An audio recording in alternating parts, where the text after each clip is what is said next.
What's up, everybody? It's the NFL Exporter, Blaze1 Radio, ready to burn it down. Once again, it's the Firehouse. Now, you want to make sure you catch up with us on our social networks. Make sure to connect with the NFL Exporter at NFLExporter. You can connect with me on Twitter at NFL Exporter. Facebook, you can also connect at NFL Exporter. And then if you want to catch all the footage from past Blaze1 Firehouse shows that we've done, you want to go to YouTube, type in the search engine NFL Exporter, the Firehouse, Blaze1 Radio, and you'll be able to find us. Now, to catch up with Blaze1 Radio and Blaze1 Media at Twitter, it's Blaze1 Media. That's BLAZE, the number one media, MEDIA. And on Facebook, you can catch up with Blaze1 Media, my man Gordon Mills. All right, so to keep it pushing along, to get the show started off today, what we're going to do is take a look at trending topics. That's what's going on around the NFL right now. And the main thing, of course, everybody knows by now is the Ray Rice case. You know that the Baltimore Ravens running back has been suspended, or I should say banned from the NFL indefinitely. He was also released by his team, the Baltimore Ravens. And so, it was a domestic violence case. We spoke about this on past shows. I think that it has been overexposed enough. Like I said, if you don't know what happened, then I'm not sure. It's pretty much been heavy in the media, the news, the television, all week long since the story broke late Sunday/Monday morning. And so, I certainly hope both of them the best. We'll see how that situation shakes out. The big thing is the NFL has two other domestic violence cases that are coming up soon with Carolina's defensive end Greg Hardy and the San Francisco 49ers defensive tackle Ray McDonald.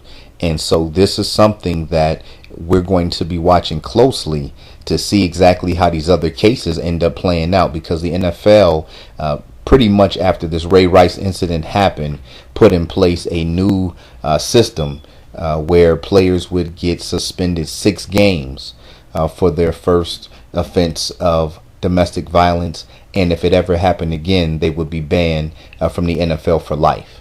And so with the way that the facts end up coming out in this Ray Rice case with actual video footage, something that I would think would have kind of been kept behind closed doors to the Ravens organization and the NFL, it went public.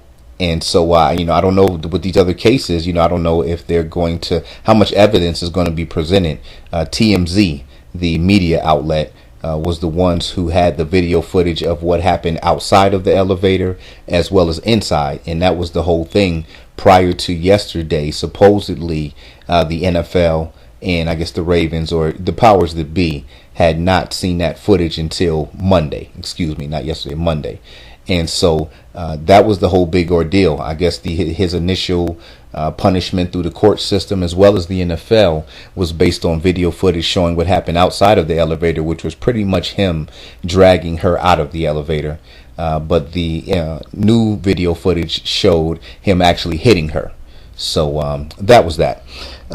Moving on, another big thing that's going on in the NFL right now is the NFL has a drug policy, of course. This is not strictly predicated to like marijuana, heroin, ecstasy, things of that nature. It's also performance enhancement drugs, amphetamines, pretty much things that will enhance a player's ability to perform on the field, or something that is considered illegal. Now we have Wes Welker of the Denver Broncos, who is currently suspended 4 games right now, and that is the NFL policy. There's been a lot of players, or I don't want to say a lot because there are a lot of players in the NFL, but there have been quite a few players in the NFL in the preseason who have gotten busted for taking performance enhancement drugs. And so now another player that's suspended is the Cleveland Browns' Josh Gordon. Now his is for marijuana, as well as, I should say, violating the NFL's drug policy, as well as driving drunk while speeding. Now, Gordon got suspended last year for violating the NFL policy. He comes back around this year and gets suspended again, and then has that violation while he's waiting that suspension. And so what's on the table right now between the NFL and the Players Association is they're trying to make changes to those rules to adjust the levels higher for these various drugs. And if they're able to reach an agreement on that, then they're talking about letting Wes Welker lifting his ban or his suspension, and lifting Josh Gordon's season-long suspension, because if these rules were in place at the time that they got in trouble or got caught for it, then these they wouldn't have gotten punished because their thresholds were lower. And I think that's a bunch of crap. I mean, if you ask me, that just sounds ridiculous. I mean, think about it. How many places, could you imagine if this applied to the law system? Basically, somebody gets arrested for something, then they come out with a law 2 months later saying that, well, basically what that person did at the time, if they did it now, or if it happened now, then they wouldn't be in jail. Do you think they would actually go and let that person free? No way. And so, it's very funny how these matters are getting handled on the NFL level. And I'm not saying that this is going to happen, but the fact that that's what they're pushing for, that is to the point where, people can't stay within the guidelines and rules that are put out there. We got to make extra additions, do extra things to allow these players to have more freedom and flexibility. And I don't know. It just seems like it's sending the wrong message to me. Now, the other thing that's going on right now is the injury bug. With NFL football, sports in general, but especially in the NFL with how physical of a game it is, you definitely see the injury report stack up quite a bit. And each year, it just seems like it gets worse and worse and worse. And looking at this week 1 rundown that we're about to go through, teams got hit pretty hard. Now, usually in the NFL, like I said, there's definitely a lot of injuries. You usually have some notable ones. There's probably about 5 big names each year that get knocked out for, I would say, a substantial amount of time or the entire year. A player of a, Tom Brady, Adrian Peterson, Calvin Johnson, 3 to 5 of those injuries, that are major. Not saying that the rest of these guys aren't, but I'm saying, huge names. So with that being considered, that can drastically change the outlook for an NFL team season. And so, let's go down the list again. A lot of people are out. And we're going to have to see how they make adjustments, because a lot of these pieces are pretty key. We have Donnell Ellerbe, linebacker for the Miami Dolphins. The Dolphins were boasting a top 10 defense. He was a major part of that. He's gone for the entire year. Zach Brown, we spoke about him when we talked about Tennessee's defense in the preseason. He's gone for the entire year. That's a big loss for Tennessee. Eddie Lacy of the Green Bay Packers coming into this week. Not sure if he's going to play. I would probably say so, unless they feel that this is a game that they can win versus the Jets at home. If they feel they can win that game without his services. But he had a concussion last week against Green Bay. And right now it's up in the air if he's going to play Sunday. John Abraham, this is pretty interesting for the Arizona Cardinals. He had a concussion in the Monday night game against San Diego and is suffering from memory loss. I guess he's been suffering from that for a while. And so that's big. I'm quite sure he's going to sit back and reevaluate his situation, because that sounds like that could be something that becomes permanent. Big loss for the Rams. They're already struggling. Lost their starting quarterback, Sam Bradford, for the year. That offense struggled big time Sunday against Minnesota. Their defensive end, Chris Long, is out 2 months with ankle surgery. So the Rams' luck not getting any better. A big loss out in San Diego. Nick Hardwick, their center, is gone for the entire year with a neck injury. So we'll see what effects that has on the Chargers' offensive line. Cam Newton, he looks like he's going to be ready to go in week 2. He sat out week 1 against Tampa Bay. He was out there practicing today. A couple Steelers out. Lance Moore and Dre Archer for the Steelers tonight. Ben Tate for Cleveland, their running back. He's out 2 to 4 with a knee. We have D. Milliner for the New York Jets. He's back practicing. He missed the first game versus the Oakland Raiders. Vontez Burfict, concussion as well. His status is uncertain for Sunday's game against Atlanta. That's a big game. I would love to see him out there. He was doing his thing before he got knocked out. For the Tampa Bay Buccaneers, some naggers. You have Doug Martin with a knee injury. You have Michael Johnson with an ankle. You have their starting tight end, Safarian Jenkins, with a foot, and then guard Logan Mankins had a sleeve on at practice. He's got a leg injury, so those don't sound like overly serious, but just not good news coming out the gate, especially for Doug Martin, their running back. If he's not able to run the ball, it's going to make things really hard on their passing game. They also lost their starting defensive back, Mike Jenkins, with a pectoral injury. He's out for the year, so I mean, definitely that's a big loss. They don't have a lot of depth at defensive back. Mike DeVito and Derek Johnson, two solidified defensive players for Kansas City, both gone for the year. That's huge. Kansas City got beat by Tennessee. They did not look good at all. They were thriving and hoping and going to be relying on that defense. And with those two guys gone, that's huge. They do not have a lot of talent out in Kansas City.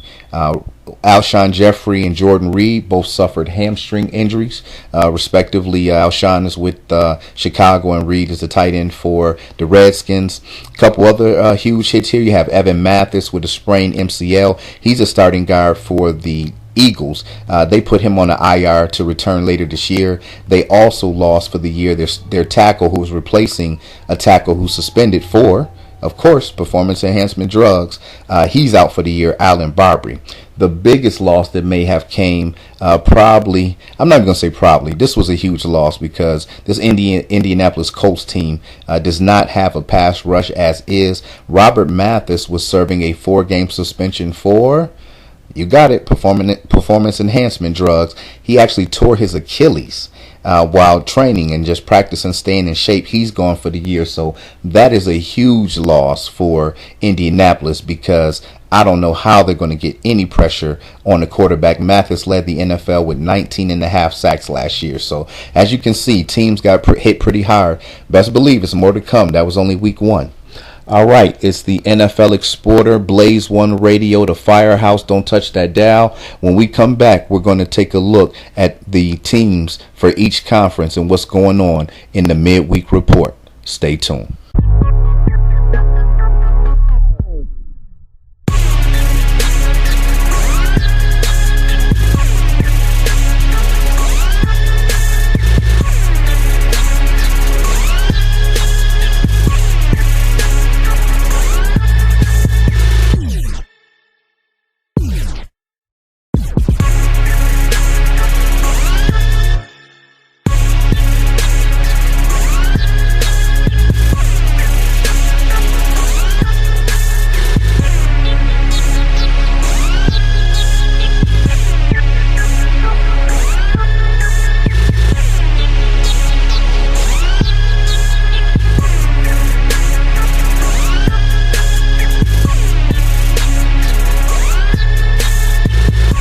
Welcome back to the Firehouse. It's the NFL Exporter on Blaze1 Radio.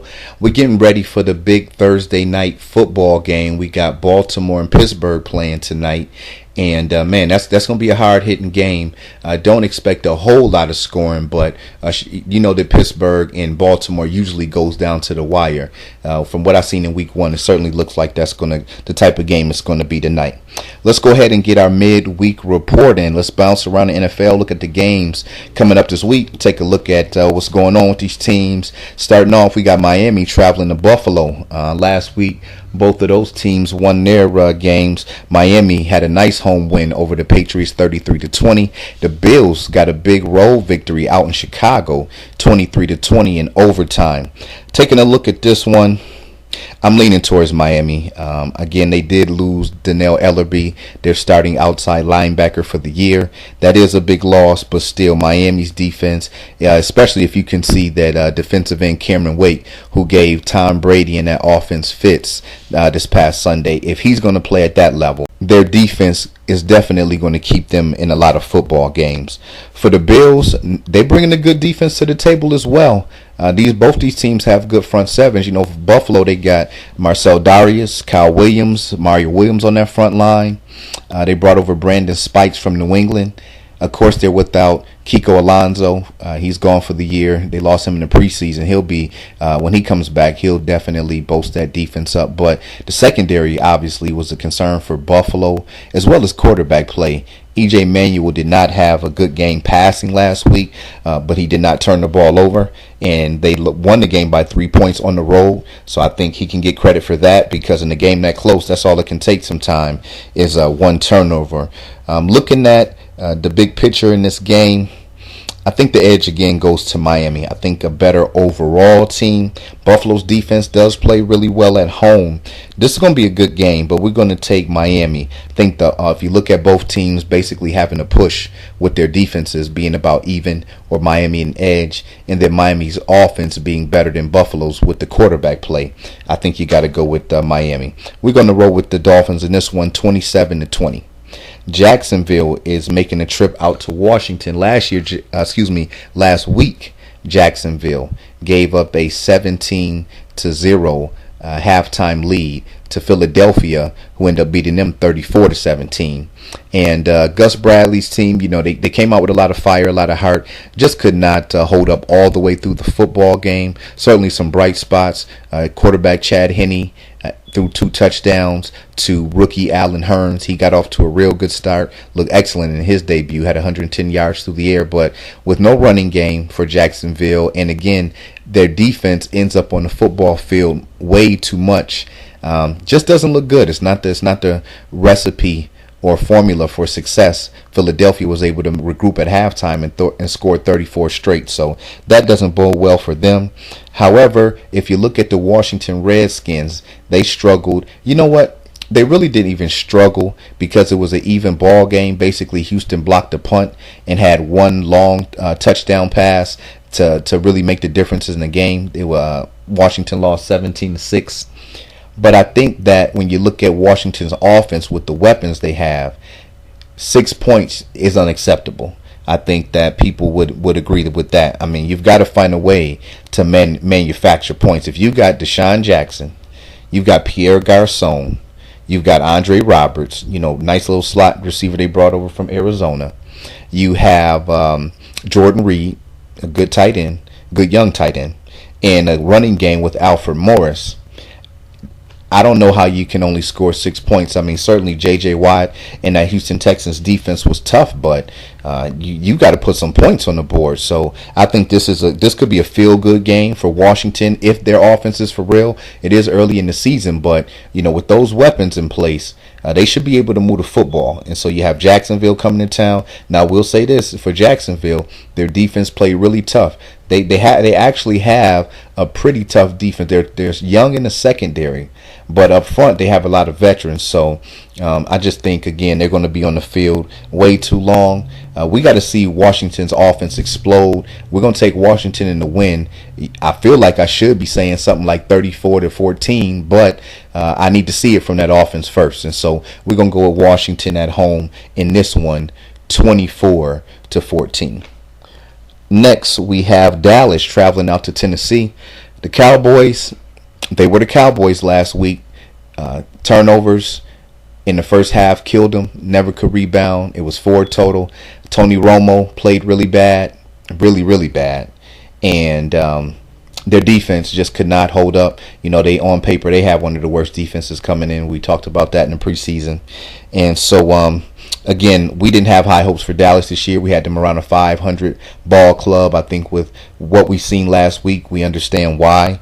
Just in regards to, from what I've seen over the Cowboys over the last maybe 4 to 5, possibly 6 years, is they have a lot of talent. But when it comes to playing good teams, they lose. They make mistakes. They're not able to beat the good teams. But the average and sorry teams, they're able to beat them. And so, here was another case. San Fran comes in. You're at home. San Fran's defense was supposed to be a little bit weaker this year with a lot of players missing.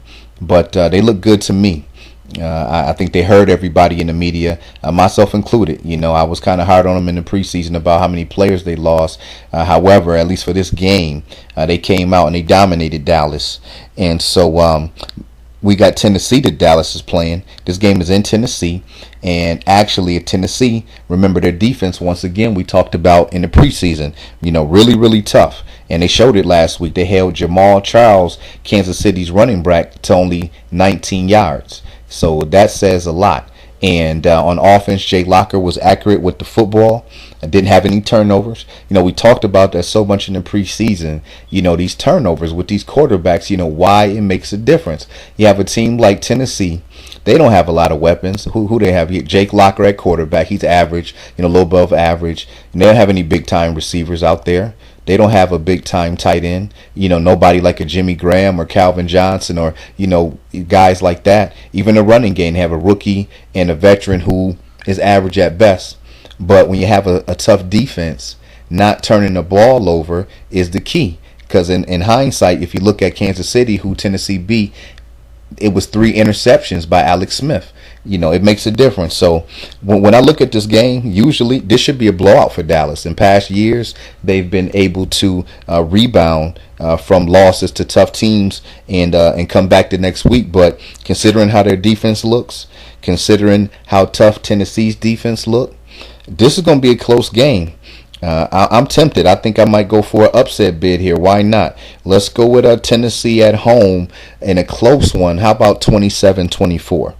Next, we have Arizona traveling to the Giants. And, man, it did not look good for them Giants on Monday night. They continued to struggle on offense. That defense didn't do too well either. And, I'm not going to elaborate too much on this. We already talked about all of these teams in the preseason. So you pretty much know the skinny on them. But Arizona coming to town. Arizona's a much better team. We seen their defense Monday night hold down Phillip Rivers and the boys. Now, Cardinals do play better at home, but with the way that the Giants offense has been struggling, and the Cardinals have 2 lockdown corners with Patrick Peterson and Antonio Cromartie, so I certainly expect for them to be able to hold the Giants wide receivers in checks.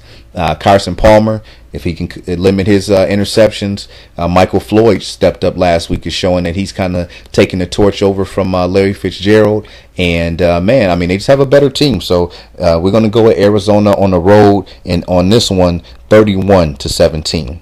Next, we have New England traveling out to Minnesota. This should be a pretty interesting game. Now, usually, and I would say that New England has a much better chance than Dallas. New England's another team that if they suffer a tough loss, or pretty much if they lose, if they come back and play a team that's mediocre, it's a blowout. Now, it's early in the season, and we haven't had a chance to fully see Minnesota yet, so I don't want to call Minnesota mediocre. They did put it on St. Louis last year, last week, even though St. Louis isn't a good team. But the things we noticed with New England is, number one, their run defense gave it up last week. No Sean Moreno and Lamar Miller combined for almost 200 yards rushing. We know that Adrian Peterson can certainly do that. If that's the type of yardage they're giving up, they could be in for a long day. And then also, on the offensive side of the football, we've seen that if you can get a pass rush on Tom Brady, he certainly gets rattled. Most of these top-notch quarterbacks who stand in the pocket, if you can get pressure on them, they get rattled early. And so those are 2 things that we want to watch. But at the end of the day, let's be real. Bill Belichick, Tom Brady, they fresh off a loss. They get a sour taste in their mouth. You know that these guys are going to come out focused. They are playing Matt Castle, who's not the best quarterback in the world. The Minnesota Vikings have a young secondary. So New England, they're going to get back on track. Let's roll in this one, 31-20. Next, we have New Orleans traveling to Cleveland. I think this is a pretty good game as well. Cleveland was down 27-3, made a late charge in the second half to tie that game before eventually losing to a field goal. And we look at New Orleans, lost in a shootout last week with New Orleans. I know everybody's seen that game. End up losing in the last seconds on that one, even though they scored 34 points. So, in the preseason, we had Cleveland's defense supposed to be stout, looking good. They certainly gave up a lot of big plays last week. You have Drew Brees coming in town. He surely can carve you up. It is early.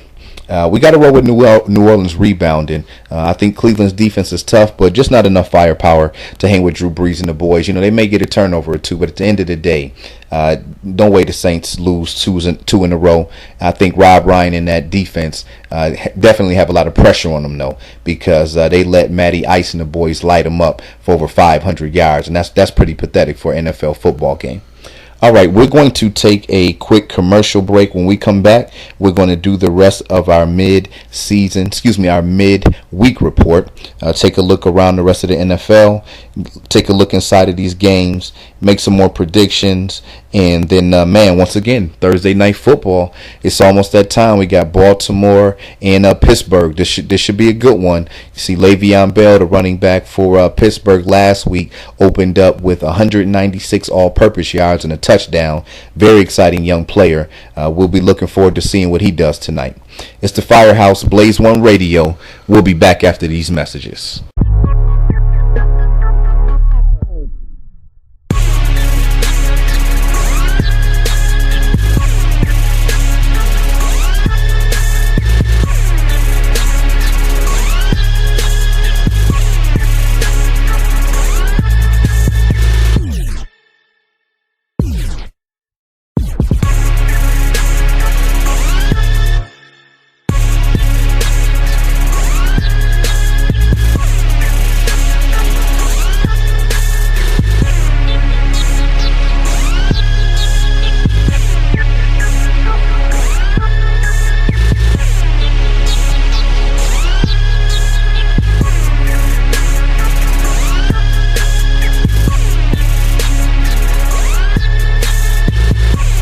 Welcome back to the Firehouse. Thursday Night Football coming up. Pittsburgh, Baltimore, Blaze1 Radio. It's the NFL Exporter.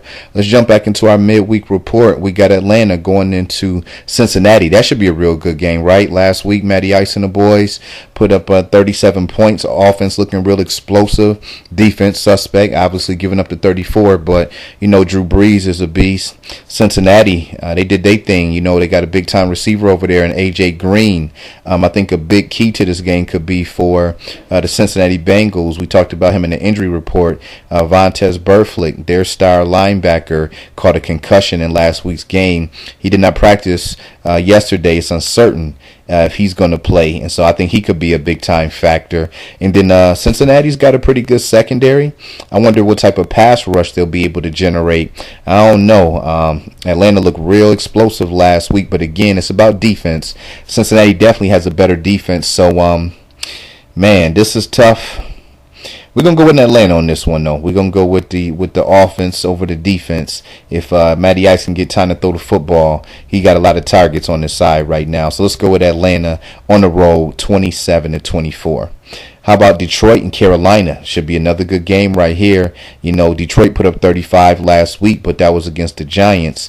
When you look at Carolina, they got a big-time defense over there. So let's see. A couple games here. That's Cincinnati-Atlanta. Let's see if Cincinnati's defense, can hold it down, can keep Atlanta from putting up a lot of points and win that game. We definitely want to see if Carolina's defense, I think this will be an early preseason indicator as to for both of these teams. You look at Detroit, like I said, real explosive offense. Calvin Johnson, Reggie Bush, Drake Bell, Matt Stafford, Golden Tate. They're stacked over there.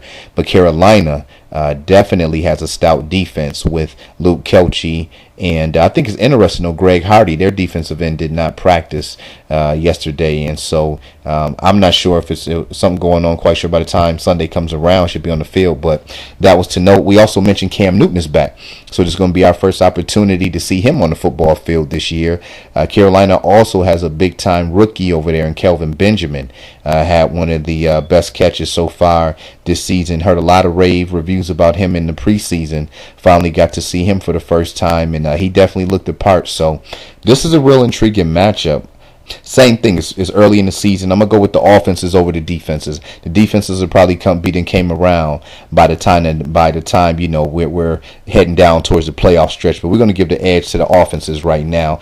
We're gonna go with Detroit in this one as well on the road. We're gonna take Detroit 30-21. Next, St. Louis at Tampa Bay. This should definitely be a game Tampa Bay can rebound. The Rams, they just looked flat out bad last week. We talked about in the preseason, when quarterback Sam Bradford went down, that it just didn't look good for them. And last week, it was not good for them. They lost to Minnesota at home 34-6. Not too much to brag about. And as we talked about in our injury report, they lost another player. Their defensive end starter, Chris Long, is gone for 2 months. So we're going to take Tampa Bay at home. Tampa Bay struggled, but it was against Carolina's defense. And so I certainly will respect that. Them nagging injuries we talked about for Tampa Bay could potentially hold them up as well. But we're going to still go with the Bucs at home in this one, 24-13. Seattle at San Diego. Pretty intriguing matchup here, or maybe not. Now, in the preseason, Seattle steamrolled San Diego 42-6. This is really not far of a trip for Seattle as far as being a road game. The weather will be pleasant, and Seattle gives elite quarterbacks fits. So, we're going to go with Seattle. Marshawn Lynch should be able to do his thing on the ground, and the Seahawks are one of the few teams in the NFL that have their niche down. They establish the running game early, and they've got a big time running back in Lynch to do that. Russell Wilson is very smart with the football. He can hurt you with his feet as well. Percy Harvin, he's a high-bird player, a lot of speed. And you look at that defense, they get a pass rush, they stop the run, and they got the best secondary in the NFL. So we're still going to roll with Seattle. San Diego off to an ugly 0-2 start. That last week San Diego lost to Arizona in a close one at home. Actually, it was a Phillip Rivers interception. It really wasn't his fault. His receiver stopped running the route on him. Nonetheless, that was a 6-point swing because San Diego was trying to get some yards to get a field goal before halftime. Off that Arizona interception, Arizona was able to go down before the clock ran out for halftime and get 3 points. And Arizona won by 1. So, very close game there. But again, Seattle should be able to take care of business. On the score side, let's go with 30-21. Seattle over San Diego. Houston making a trip out to Oakland. You have a rookie quarterback in Derek Carr, and you have J.J. Watt for the Houston Texans. Let me do that math right there. Yeah, I'm going to go with Houston on this one. Oakland does have a much better team, and they do play good at home. This is a road trip for the Texans, but if Arian Foster can continue to be effective running the football, he certainly looked good last week back in action. He missed the whole preseason, and he missed last year pretty much due to back surgery. So I think they can establish him on the ground. And Ryan Fitzpatrick had success against this Raiders team in Oakland last year. He's got some good targets in Andre Johnson and DeAndre Hopkins. And again, I just see J.J. Watt in that Texans defense getting after him now. That was a big loss as well. Off that injury report was Jadeveon Clowney, their number 1 overall pick. Now, the interesting story on that one was that he's claiming that there is a hole in the ground, or I should say it's grass that they roll in over astroturf. It's basically astroturf is what they call it. A lot of times it's a baseball stadium or used for something else, and they just roll the grass out on top of the surface. And so this is something that, maybe we can come back to another day. It's been going on in the NFL for a long time, but when they have those basically rollout carpets, those rollout grasses, it leaves room for a player's foot to get through to the surface. And so he's saying that that's what the injury stemmed from. The injury stemmed from him jumping in the air and coming down, and basically a piece of the carpet or rollout grass that was missing, which caused his foot to actually sink down and hit the pavement. And so that's a big loss. This guy has not been able to stay healthy since he's becoming in the National Football League. He had an abdominal surgery. Then he had a concussion. That was in the preseason. Here he is, the first game of the season, and he's going to miss about 2 months. So I hope when he gets back on the football field, he can stay healthy, because he's a young, exciting player, and he really makes that Houston Texans defense that much more dominant. For Oakland, they had a decent showing last week against the Jets. If they struggle to run the football, which they did last week against New York, It's going to be a long season. They don't have the best wide receivers, but again, it's early in the season. This could be one of the, I don't say better games, but more intriguing games to watch, because I don't think Houston's a team, unless their defense helps them with getting some points. I don't think Houston's a team just going to light up the scoreboard. So nonetheless, let's go with Houston on the road in this one. Let's go with 24-13. Next, we have the Jets going to Green Bay. Talking about a team in perfect position to rebound. That is the Packers this week. That is our sure shot pick of the week. I don't think there's any question that Green Bay is going to beat the Jets. When you take a look at what the Jets did last week, quarterback Geno Smith in his second year still has not put it together. They really don't have the weapons in that offense to pass the football. And more than anything for New York, it is that secondary that Aaron Rodgers probably is going to light up, considering the coverages he'll see compared to last week at Seattle. Now, in this game, the big thing to note is the pass rush. We know from what we seen last week right here, when we were on Blaze1 Radio, the Firehouse, and we talked about Seattle, we talked about Green Bay, and it was this Green Bay pass protection that was not good. And we seen last week Aaron Rodgers under a lot of duress, and so although the Jets secondary is weak, they certainly have some guys who can get after the quarterback, and that front seven is definitely ferocious. They got a lot of guys up there with Quentin Coples and Sheldon Richardson, Calvin Pace, David Harrison, Muhammad Wilkerson. These guys are pretty grimy, and so that'll be key to watch. Nonetheless, there should be more than enough opportunities. We're going to go with a feel-good victory at home, at Lambeau, Green Bay over the Jets, 34-17. Next, we got KC going to Denver. This is probably the next most surest thing that we can find on this list. Again, KC lost two of their defensive starters last week. Jamal Charles ran for only 19 yards. Now, obviously, he's not going to do that again, but I think Alex Smith's 3 interceptions is probably the big thing to note. They do not have the weapons in the passing game. You remember last week we said we're going to take a look to see what Kansas City was going to do as far as throwing the football is concerned, especially with Dwayne Bowe out. And it did not look good at all. And so, Peyton Manning and the boys, they should be able to cruise control their way through this one. KC may put up some late points, but we're going to go with Denver in this one. Let's go with 42-21. Next, we have Chicago at San Francisco. Sunday night football. This is going to be a real good game here. San Francisco defense, though, I think is going to continue to excel. Now, you certainly want to watch to see. I think San Francisco's defensive backs may have had a couple injuries. I don't know how bad, if they're going to be staying out. They weren't on any official injury reports. But in the end, San Fran's at home, opening home game in their new stadium. Jay Cutler, we talked about him last week. Always one mistake too many. He did it last week against Buffalo, giving up 2 costly interceptions. And this Chicago's defense, it's not what it's been in past years. You want to talk about defenses that what used to be. So San Fran, better team, better overall balance, I would say. We're going to go with the Niners at home in this one. Should be probably a little bit high-scoring affair. Let's go with 31-24. Monday Night Football to round out the schedule. Another great game. Philadelphia going to Indianapolis. Indy doesn't have a running game, but we know that Andrew Luck can light it up through the air. Philly's defense is pretty good. Well, I say it's good enough for them to win for the amount of points that they put up. And I think that that's going to be the difference in this game, the amount of points that Philly's offense can put up. Now, Philly's going to be without a couple starting linemen, so I certainly think that we have to watch that. But Indianapolis is a team that does not have a pass rush. They were going to be without Robert Mathis for this game regardless, but now he's gone for the year. Now, I'm quite sure that Indianapolis knows that.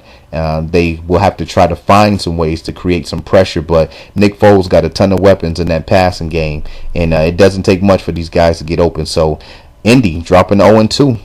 Yeah, I'm going to take Philly on the road in this one. I think Philly has a better overall team, and in the end, it's going to be too much offense against that Indianapolis defense. Philly's defense is a little bit more respectable. Let's go with Philly in another shootout, 38-34. Let's go to a commercial break. Blaze1 Radio, NFL Exporter. It's almost that time. Thursday night football. Joe Flacco, him and Steve Smith hooked up on a lot of passes last week, and particularly a 68-yard touchdown to put Baltimore up before they lost at the end of that ball game. See if that connection can make it happen again tonight. You don't touch that down. When we come back, we're going to move it over to some fantasy football and get everybody ready for the big Thursday night football game. Blaze1 Radio. It's the Firehouse.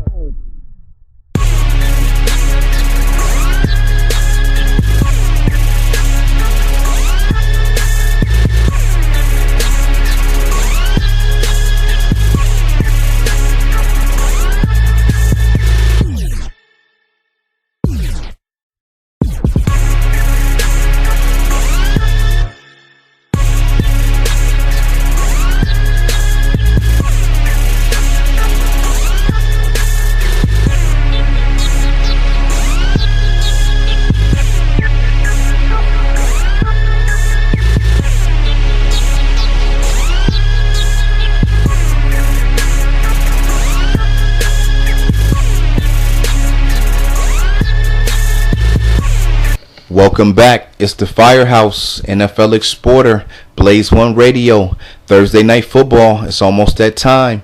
Last week, Antonio Brown, wide receiver, Pittsburgh Steelers, over 100 yards receiving, a touchdown. What's he going to do tonight against this Baltimore defense? Secondary, no longer is Ed Reed back there. Can he take advantage of that? We know the Ravens have a beastly front seven with the likes of Terrell Suggs and Haloti Ngata, Elvis Dumerville. This should be a good one as always. Defensive battle is what we used to, but both Big Ben Roethlisberger and Joe Flacco threw for over 300 yards last week, so see how this one turns out. Let's turn our attention to some fantasy football for a minute. Last week, our star performers were Matt Ryan, quarterback of the Atlanta Falcons, led every player in fantasy football with 30 points. Matt Stafford, quarterback Detroit, 29. Andrew Luck, 25, Peyton Manning 22, Carson Palmer 20. All those were the only 5 quarterbacks to have over 20 points in fantasy football. Of course, maybe you have some other quarterbacks if you're playing leagues with bonuses and things like that. But if we're just talking straight standard points, which I would prefer to do, just so it's kind of even across the board for everybody. Looking at the running backs, Marshawn Lynch 24, Le'Veon Bell. We're going to see him just shortly here, 24 points. Noshawn Moreno, 19. Mark Ingram for the Saints, 18. DeMarco Murray had 17. Matt Forte for the Bears had 16. Chris Ivory had 16 for the Jets. And then Rashard Jennings and Isaiah Crowell, respectively, for the Giants and the Browns, both had 15. That's the magic number for running backs. So let's, go ahead and start putting those things in place for quarterbacks. The magic number is 20. For running backs, magic number is 15 to get mentioned on the list. Wide receiver, same thing. 15 is the number. Leading the way was Megatron, Calvin Johnson with 28. Allen Hurns, talked about him in Jacksonville. Rookie got off to a great start. 110 receiving yards, 2 TDs. How about A.J. Green, 19 points. Cordero Patterson for the Minnesota Vikings, 18. Steve Smith and Antonio Brown. We're going to see both of them tonight. Both of them had 17 points last week. And then Jeremy Maclin for the Eagles and the big-time rookie Kelvin Benjamin for the Carolina Panthers had 15. For tight ends, the magic number is 7. We know that a lot of tight ends don't get a lot of yards, a lot of times don't get touchdowns, and so 7's the magic number for them. We got to run through this real quick because a lot of tight ends got 7 last week. The All-Stars were Julius Thomas with 28, had 3 TDs and over 100 yards. Man, the NFL has changed. You did not used to see a tight end with those numbers. Vernon Davis, 16 for the 49ers. Greg Olsen had 14 for the for the Carolina Panthers. Julius Thomas, Vernon Davis, and Greg Olsen, your top 3 fantasy tight ends. They were all in our top 6 rankings for fantasy football tight ends. So we were dead on accurate with that. All 3 of them got off to a great start. Martellus Bennett and Zach Ertz, 13. Dwayne Allen for the Colts, 12. Rob Gronkowski had 10 for New England. And then we had 7 players with 7 points. Antonio Gates, Delaney Walker, Anthony Fasano, Dennis Pitta, Jimmy Graham, Kyle Rudolph, and Levine Tualulu. For the defense, special teams, 10. That's the magic number. For those of you who don't play fantasy football, defenses automatically get 15 points when they start playing. So 10 is the number. When we're looking at defenses this past weekend, it was the Texans with 20. Vikings had 19, 49ers 17, the Titans 15, Eagles 14, the Panthers 12, and the Lions, Dolphins, and Seahawks all 10 points. Remember in the preseason we were talking about how defense can help your team get a lot of points on the back end there, and then how about your kickers? And we certainly had a lot of kickers. 10 is a magic number for kickers. Once again, leading the way was Matt Bryant for the Falcons. He had 18. And so as you can see there, man, could you imagine last week if you would have had the Houston Texans defense with 20 and Atlanta's kicker, Matt Bryant, with 18? I mean, between they're not skill positions. These are positions that you can a lot of times get an edge on your opponent. You could have had 38 points coming from your defense and special teams. So that's a nice combination there. Mike Nugent for Cincinnati had 16. Ryan Suckup out in Kansas City had 16. Caleb Sturgis had 15 for Miami. Sean Swisham 13 for Pittsburgh. Dan Carpenter 13 for Buffalo. Blair Walsh 13 for Minnesota. We had 2 with 12, that being Shane Graham, Cody Parker, and 2 with 10 being Stephen Gostkowski and Stephen Hauschka, who plays for Seattle. Our game balls, these are the players who put up the high points at their respective positions for the week. It was Matt Ryan of the Falcons, Marshawn Lynch of the Seattle Seahawks, Le'Veon Bell of the Pittsburgh Steelers, Calvin Johnson of the Lions, Allen Hurns of Jacksonville, Julius Thomas of the Denver Broncos, the Texans defense, and Matt Bryant, that kicker.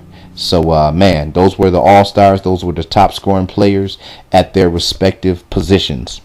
All right, it's that time. Let's go ahead and move this thing over to Thursday night football.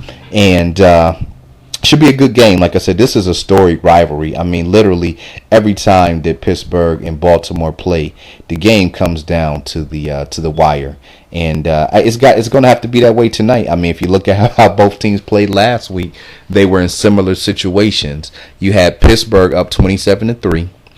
They end up letting Cleveland back in the game to tie it 27-27 before kicking a game-winning field goal to win 30-27. For Baltimore, they were down 15-0 at home, came back with 16 straight points to go ahead, only to lose on a 77-yard touchdown pass from Andy Dalton to A.J. Green. They lost at home 23-16. And so, you've seen both of these teams in close games. They mirror each other so well. These guys, they really know each other. And, I can't see any way, unless turnovers factor in. Neither one of these teams look too far apart from each other from what I've seen last week. So let's look at the matchups for Pittsburgh on our offensive side of the football. Of course, they want to try to establish the run. And Le'Veon Bell, man, this guy, he looked real good last week against Cleveland. I'm excited to see him play tonight. With a burst and the explosion that I seen coming from him last week. He's a guy I'm going to be keeping my eye on. He took a slide in my running back rankings because I was hearing a lot of murmurs about a timeshare with running back LeGarrette Blount and giving up goal line carries. But, man, this guy's a top 10 back. There's no question about that. Ben Roethlisberger, him and his receivers were able to find some rhythm last week. We were worried about that going against Cleveland last week about how effective that passing game would be. But they seem to get it going. It's still early in the season, but Big Ben, him and his receivers did hook up. And as we mentioned, he has a big-time receiver in Antonio Brown. This guy is a big-time player. Last year, led the NFL, 110 catches, 1,499 yards, 8 TDs. Got up to a great start last week with over 100 yards. So I'm excited to see him play. He's a guy that, I don't want to say I don't know how he gets it done, but for his size, but I guess that really doesn't matter considering the reckless abandon and the hunger this guy plays with. But I'm just saying, you really don't see him as a player who could put up 1,500 yards receiving. But then I guess when you go back and look at film, it's hard to keep up with this guy, especially over long periods of time. So we'll see how that works out. Baltimore's defense, obviously they want to stop the run. And they got guys who can do it. Terrell Suggs, Elvis Dumerville, Haloti Ngata, a rookie C.J. Mosley from Alabama. They did a good job of limiting what they did a good job at limiting with Giovanni Bernard. I was thinking of Green Ellis because he was the running back from Cincinnati before, but he's no longer with the team. Giovanni Bernard is the running back that Baltimore did a good job of bottling up last week, but Bell's a little bit bigger, and so that a little bit more physical. So we're going to see how that plays out. And then as far as the passing game is concerned, this Baltimore secondary has some question marks at the safety position. I do like Ladarius Webb and Jimmy Smith at the cornerbacks, but at safety, I'm quite not sure. I think that's going to be the matchup we're going to look at tonight, is seeing how Baltimore safeties match up against the tight ends and the deep ball for Pittsburgh. And then also I think it's worth noting just seeing how effective Antonio Brown can be, because like I said, a lot of weeks you don't see it coming and you turn around, this guy's got 100 yards and 2 touchdowns. Now when we're looking at Baltimore's offense against Pittsburgh's defense, certainly you looking at Baltimore, I think they're going to be leaning on more to pass. I mean, look, they lost Ray Rice. He's no longer there. Now you want to run the ball, and especially, against this Pittsburgh team, that's not what it used to be. Pittsburgh used to always be a top 5 team stopping the run. They got ran for over 200 yards last week. So, one of these running backs, Bernard Pierce or Justin Forsett, could have some success. But I'm really looking at Joe Flacco wanting to air it out. I mean, he's got the weapons, and Torrey Smith, Steve Smith, Dennis Pitta. I think he can find his groove. Now, I don't like him throwing 50 and 60 passes in a game. I think that's ridiculous. But certainly, 30 to 40 passes, I can understand that. I mean, why not? So let's see what type of philosophy, that this Ravens running game and passing game is going to try to bring to the table. When you're looking at Pittsburgh's defense, I think it's going to be interesting because I don't know what they're preparing for more, to run or to pass. It's very balanced in Baltimore right now. Nonetheless, we're going to be looking forward to seeing Troy Polamalu. He's kind of on his last leg, so to speak, compared to what he used to be. See if he's still a guy that can make plays. And I haven't seen him in a while. he has the injury bug quite often, so I'll be looking forward to seeing Polamalu back out there on the football field and what he has left in the tank. And for Pittsburgh, there's just a lot of new players. I tell you, a guy who's emerging is Ryan Shazier, the rookie from Ohio State. We talked about Pittsburgh in the preseason, how they only have basically 4 veterans from a couple years ago when that defense was still in that top 5. And so it's a lot of new faces. Jarvis Jones, they drafted him last year from the University of Georgia. He's supposed to be stepping in for Lamar Woodley or Harrison. James Harrison, the defensive backs, you still have Ike Taylor, but somebody's got to step in on that other side and getting after the quarterback. That was always the Steelers thing. With Woodley, with Casey Hampton, with Brett Kiesel. So who's going to bring the pass rush for this Pittsburgh Steelers team? If they give Flacco time, he can certainly pick them apart. And so I'm anxious to see what Pittsburgh's got as a team overall. Like I said, this should be a real good Thursday night football game. With this, as much of a rivalry as it is, there's a lot of new faces in this game. And man, Joe Flacco, Ben Roethlisberger, you got Steve Smith and Torrey Smith, you got Antonio Brown, Le'Veon Bell. So there's some offensive firepower here, and who knows? Maybe this will be a little bit more of an offensive showdown than what we think. Nonetheless, we're gonna find out in a few minutes here. Now, look, let's go ahead and give our dimes, our shout outs before we get up out of here. If you'd like to be a part of the show, please hit us up on our call-in number. That is 716-249-0552. If you'd like to write into the show, that's NFLExporter@yahoo.com. And find us online, Blaze1 Radio, the Twitter, Blaze1 Media, the Facebook, Blaze1 Media, Gordon Mills. Find the NFL Exporter on Twitter and Facebook at NFLExporter. All right, ladies and gentlemen, it was a great show. You want to make sure to join us each and every Thursday at 7 p.m. It's time for Thursday Night Football. This was the Firehouse. Make sure to join us next week so we can burn it down again. Always shouting out Blaze1 Radio, Blaze1 Media, Mailers, all my fam out there in the A, everybody in New York, LA, worldwide. NFL Exporter 1100.